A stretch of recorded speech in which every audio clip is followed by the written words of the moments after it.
একটা ব্যানার ধরতেও 6টা মানুষের প্রয়োজন হয়। গত 16 বছর দেখেছি এই ব্যানার ধরার জন্য 6টা মানুষ খুঁজে পাওয়া যায় নাই। আজকে আপনাদের ব্যানারের পিছনে শত শত মানুষ এসে দাঁড়ায়।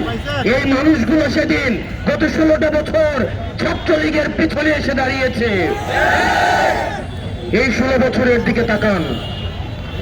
আমরা ফ্যাসিবাদের বিরুদ্ধে আপনাদের লড়াই এবং সংগ্রামকে আমরা সবসময় সম্মান জানাই। একই সাথে সাথে আপনাদেরকে মনে করিয়ে দিতে চাই, এই বাংলাদেশে আবার যারা ছাত্রলীগ হয়ে উঠতে চাইবে, যারা শিক্ষার্থীদের বিপক্ষে অবস্থান নিবে, তাদের পরিণতি ঠিক ছাত্রলীগের মতোই হবে। সুতরাং আপনারা শিক্ষার্থীদের বিরুদ্ধে অবস্থান নিয়েন না। গত 16 বছরের আপনাদের নির্যাতন নিপীড়নের কথা ভুলে যাবেন না। আপনারা যদি মনে করে থাকেন এই চাপাতির রাজনীতি, এই অফিস্টিকের রাজনীতি, এই ছাত্রলীগের রাজনীতি আবার আপনারা ক্যাম্পাসে আবার আপনারা রিস্টোর করবেন, তাহলে ছাত্রলীগ গেছে যে পথে আপনারাও যাবেন সে পথে। প্রিয় সহযোদ্ধা, এই গণতন্ত্র উত্তরণের এই যে লড়াই, এই লড়াই আমাদের সমন্বিত লড়াই। এই লড়াই আমাদের যে শহীদ হয়েছে যারা, তাদের রক্তের দায় আমাদের উপরে রয়েছে, তাদের রক্তের দায়বদ্ধতা আমাদের উপরে রয়েছে। তাদের রক্তের উপরে দাঁড়িয়ে আবার আমরা মাদার পার্টির এজেন্ডা বাস্তবায়নের রাজনীতি শিক্ষা প্রতিষ্ঠানগুলোতে রিস্টোর করতে পারি না। আপনার শিক্ষার্থীদের ভাষায় কথা বলুন।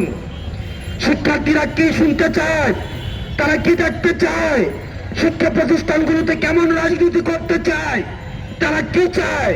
আপনার শিক্ষার্থীদের জন্য যদি রাজনীতি করতে চান, তাহলে আপনাদের শিক্ষার্থীদের ভাষায় কথা বলতে হবে, তাদের মতের সাথে চলতে হবে, তাদের পথে চলতে হবে। কিন্তু আপনারা যদি আবার ক্যারিয়ার পলিটিক্স করতে চান, আবার ছাত্রলীগ করতে চান, হল দখল করতে চান, সিট বাণিজ্য করতে চান, চাঁদাবাজি করতে চান, টেন্ডারবাজি করতে চান, আপনার পরিণত হবে সাদ্দামের মতো, আপনাদের পরিণত হবে আনালের মতো।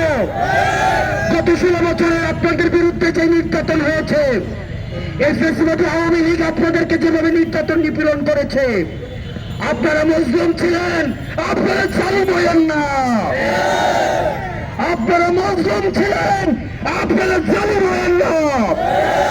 আপনারা মজলুম ছিলেন।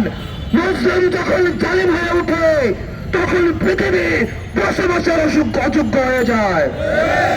প্রিয় সহযোদ্ধা, আমরা আপনাদের কাছে আহ্বান জানাবো, শিক্ষার্থীদের প্রতি আমাদের কমিটমেন্ট রয়েছে, আমাদের সমন্বিত কমিটমেন্ট রয়েছে। আমরা শিক্ষার্থীদেরকে, আমরা গত 16 বছর ধরে যেই ক্যাম্পাসের জন্য আমরা লড়াই করেছি, ছাত্রলীগের বিরুদ্ধে যেভাবে আমরা লড়াই করেছি, আমরা চাই না শিক্ষার্থীদের আবার বাক স্বাধীনতা হরণ করা হোক। ফেসবুকে তারা একটা কমেন্ট করলে আবার হেলমেট বাহিনী এসে ঝাঁপিয়ে পড়ুক। মতামত প্রকাশের স্বাধীনতা অব্যাহত থাকুক, মত প্রকাশের স্বাধীনতা অব্যাহত থাকুক, ক্ষমতাকে প্রশ্ন করা অব্যাহত থাকুক। এই যে অবাধ স্বাধীনতা আমরা ভোগ করছি, এই পর্যন্ত কেউ বলতে পারবে না এই সরকারের সমালোচনা, এই সরকারের কাছাকাছি যারা আছে তাদের সমালোচনা, উপদেষ্টাদের যে সমালোচনা, এই সমালোচনা প্রকাশ ভবিষ্যতে যারা শাসনে আসবেন তাদের সবার জন্য উদাহরণ হয়ে থাকবে।